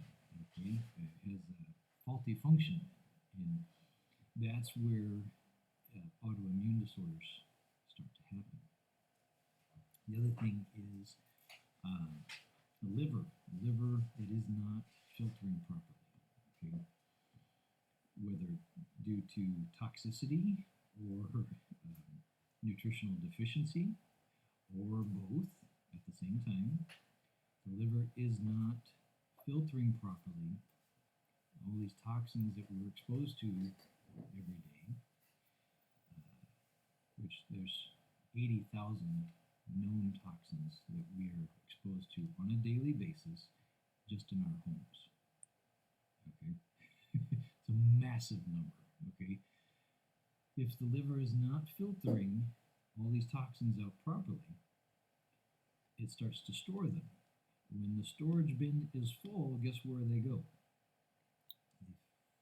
They don't get stored in the liver. They get they permeate and get stored. Well, they get shoved out into the rest of the body, which causes another source of irritation, which causes an inflammatory response from the immune system, which further exhausts the immune system.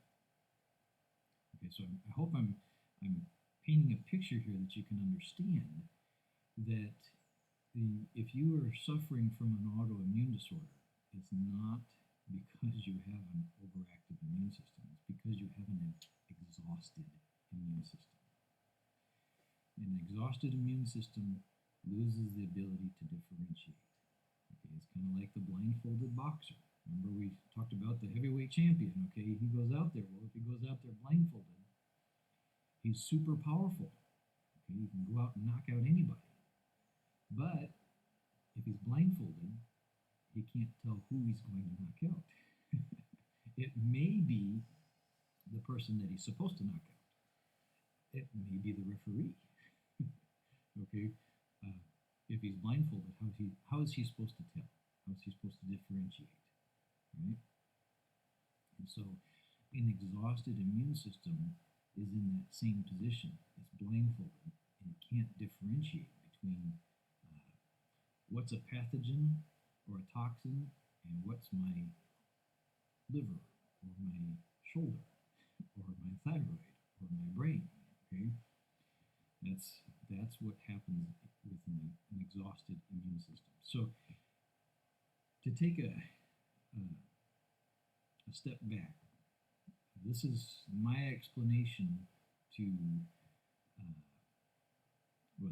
explain what's actually happening physiologically in a autoimmune disorder.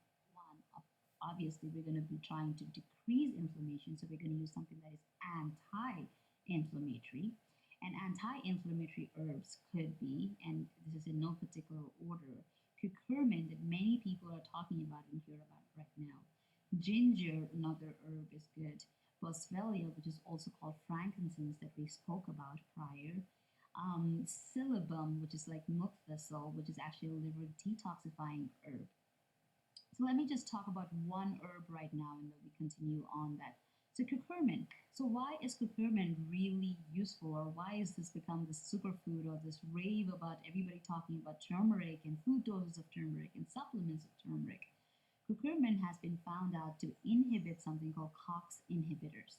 COX inhibitors are actually produced in our body to fight any kind of inflammation that is happening in our body, or to fight any kind of infection that is happening in our body.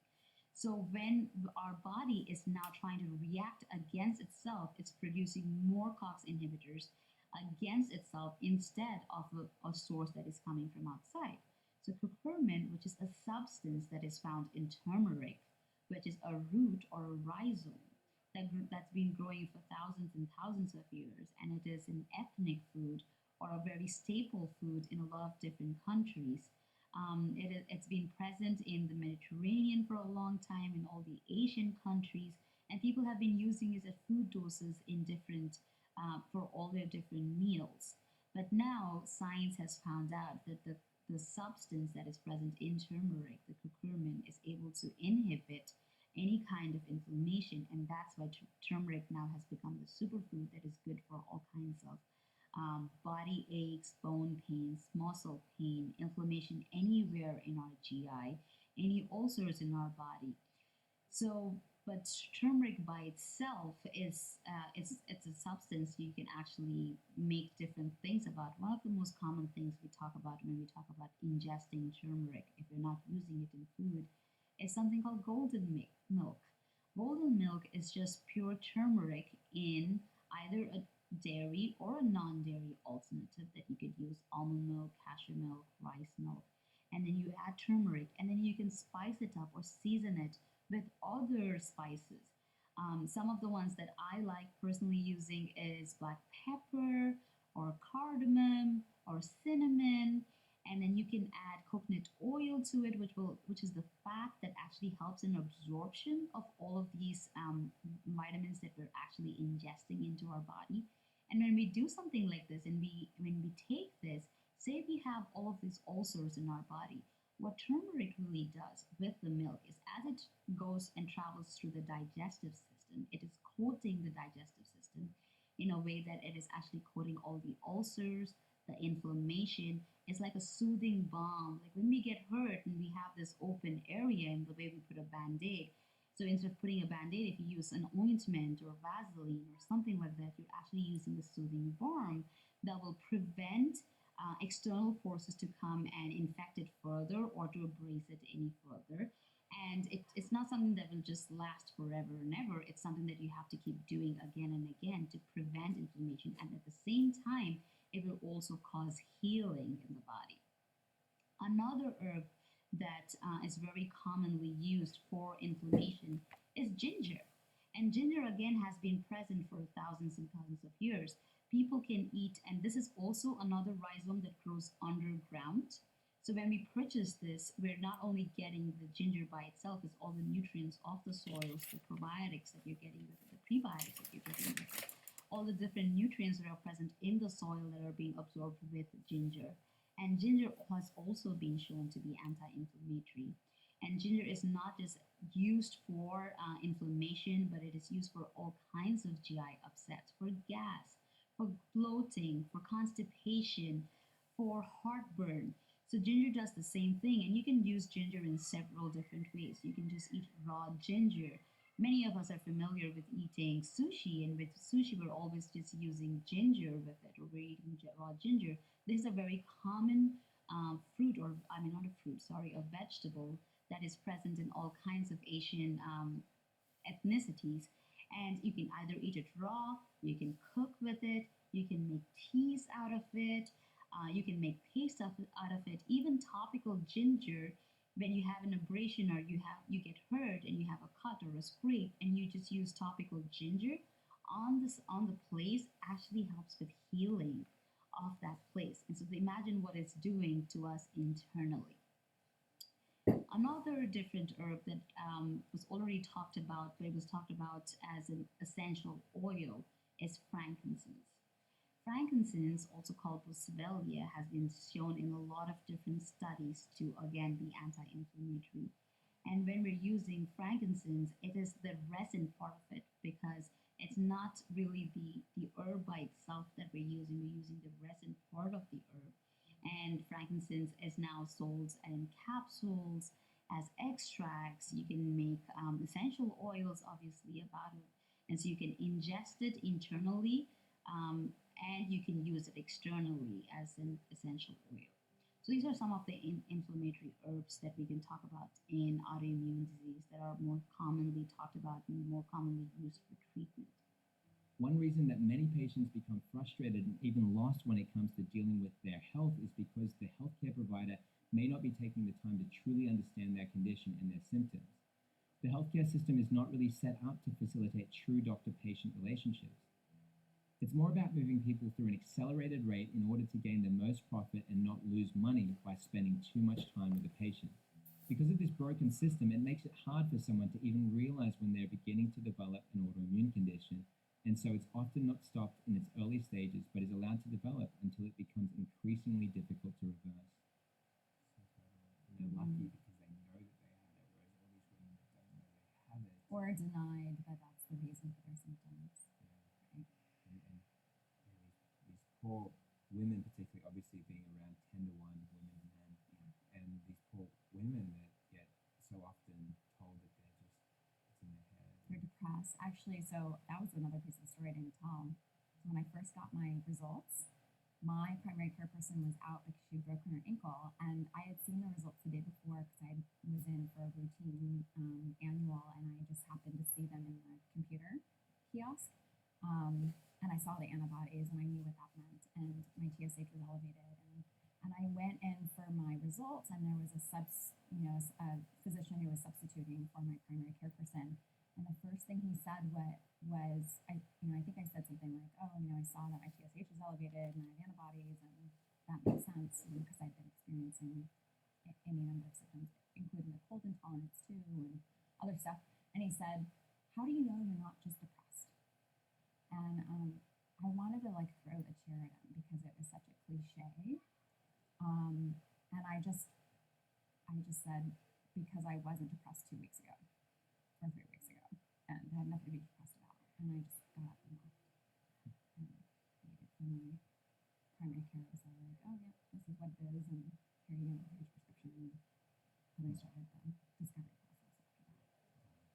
Good for you. But that's what happens, right? When any number of patients, and especially women, are said, it's in your head, it's not that, you're just lazy, or you need to sleep more, or the classic, you're a tired mom because you've got small kids, and I see these patients too, and I'm like, no, it's not all in your head, and it doesn't have to be this hard, right? They're struggling through their life and their day because they have a hormonal imbalance that's making everything a lot harder. You're an MD. DO. Yeah, you're a doctor of osteopathy. I remember looking at that and going, oh, cool, so much Nicola. Yeah, you're a doctor of osteopathy, and so you understand the modern medical system as well as more innovative, natural-based approaches, holistic medicine. So what do you see as being the major flaws within the modern medical system? How is it affecting people's lives for the negative? So I refer to conventional medicine often as cookbook medicine because it's almost like there's a recipe for every diagnosis. There's a set of symptoms. These sets of symptoms, if they check mark the boxes for this diagnosis equal this diagnosis, and then here's the standard of care treatment. End of story. And for a couple of things like acute infection and trauma, Western conventional medicine is super helpful, and we need it for those things. But when it comes to chronic disease, the problem with symptoms, diagnosis, treatment is that very, very little of the time is there ever a question of, well, why? Why are these symptoms being created? Okay, we can label it and the label just allows for ease of conversation, but it's very reductionistic. And it doesn't give people any insight or options or avenues for making themselves well, which I think is almost like a birthright. Our bodies are self-healing, and so it doesn't honor that. It doesn't allow for that truth to be available to people. Did you know that if you're symptom-free, you may still be in the process of developing an autoimmune condition? By having the proper test done, you can determine if you're at risk for developing an autoimmune disorder, and you can take the steps that you need toward prevention. If it is possible to prevent yourself from developing difficult health challenges down the road, would you want to take the best steps possible to be in your optimum health? Well, really, the truth is that it most likely is happening to you right now, and it's a scary statement to say, right? Because to some degree, it's a little more fear-based, right? Like, oh my gosh, but autoimmune in nature is slow developing. And oftentimes symptoms don't show up right away. Symptoms are years later when you start looking back and it's like, gosh, when did this actually happen? This was probably 10, 20 years ago in development. And when I look at our culture right now, I see a massive epidemic of digestive gut issues.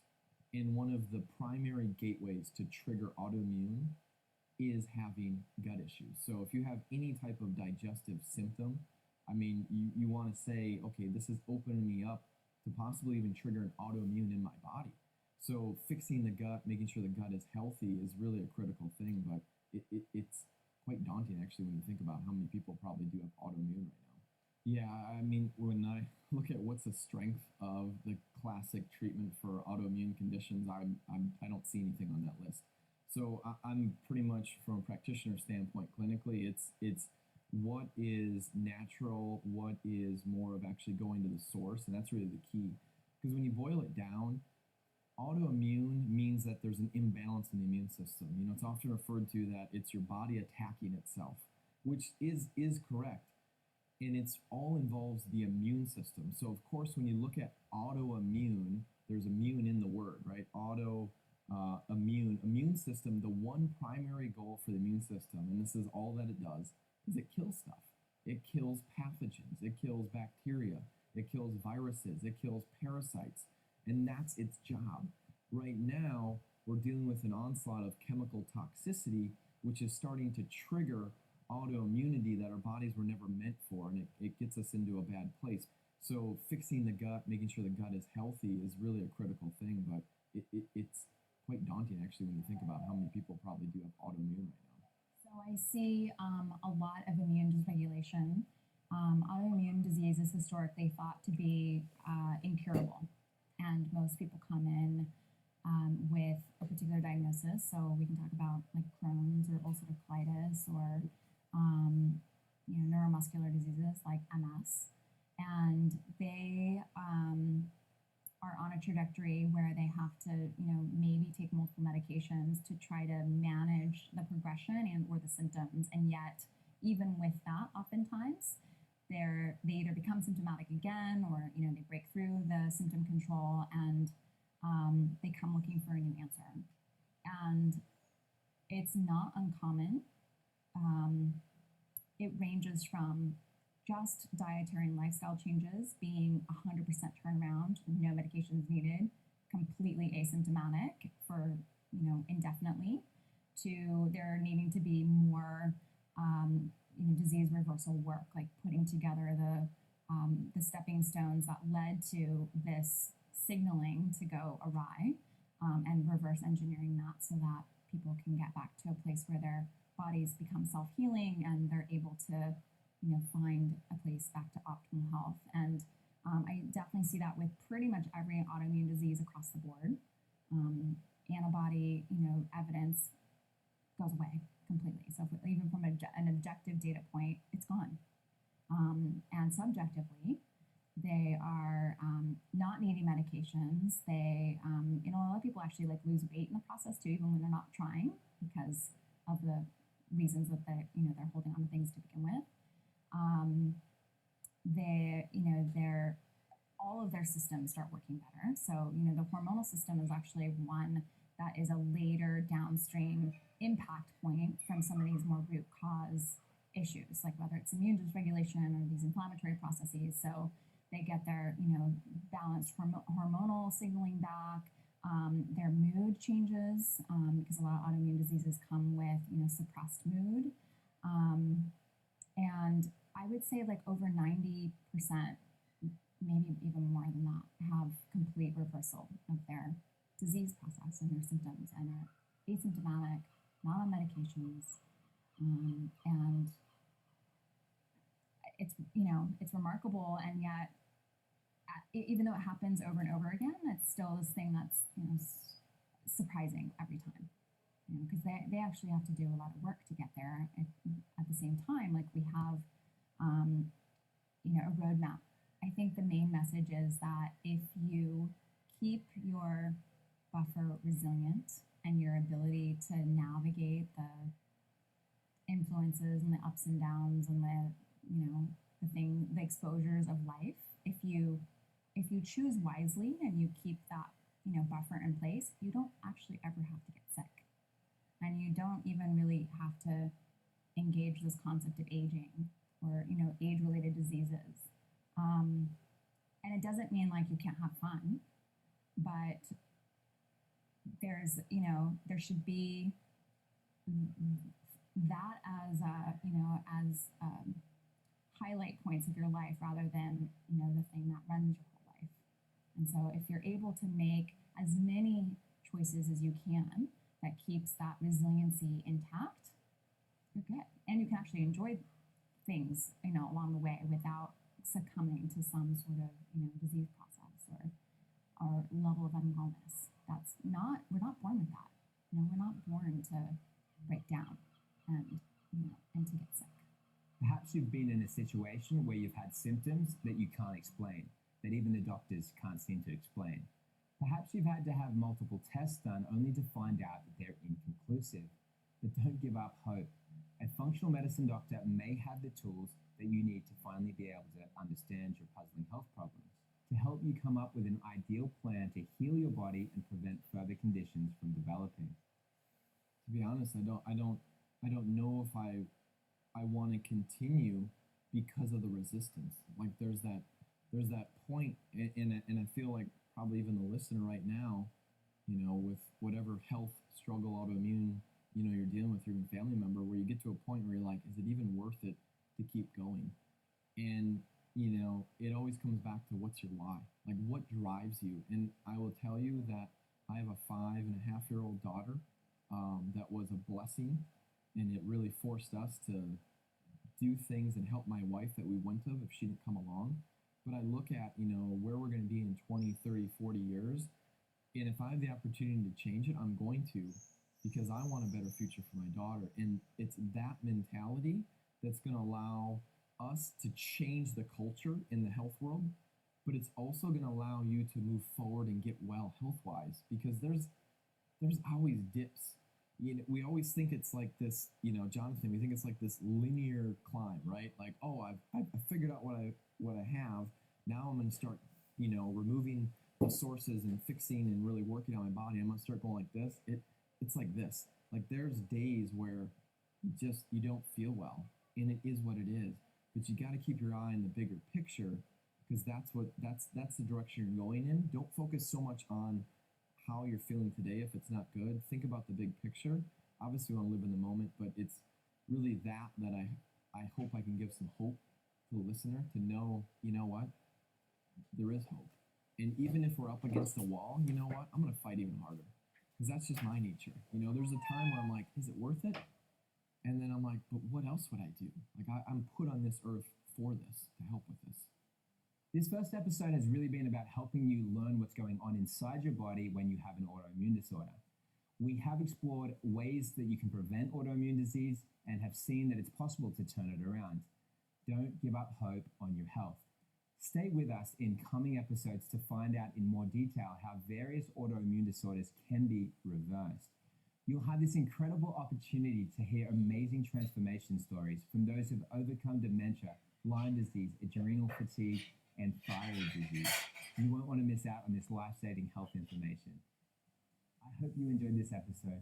Before signing off for the day, I want to remind you about the Autoimmune Secrets Platinum Package that has a 91% off discount exclusively for the viewers of this presentation. We have dozens of hours of information and over 70 full-length interviews specifically tailored for people who need answers about autoimmune disease, brain disease, anxiety, and dementia. We literally gathered the world's best doctors with expertise in this field to show you an alternative way of healing, and we're the only investigative team who has focused their efforts on helping people who are suffering from autoimmunity. If you want to find out more about the Platinum Package and the 91% off discount, click the link below to get started. See you in the next episode. I'm Jonathan Otto. Thank you for joining us.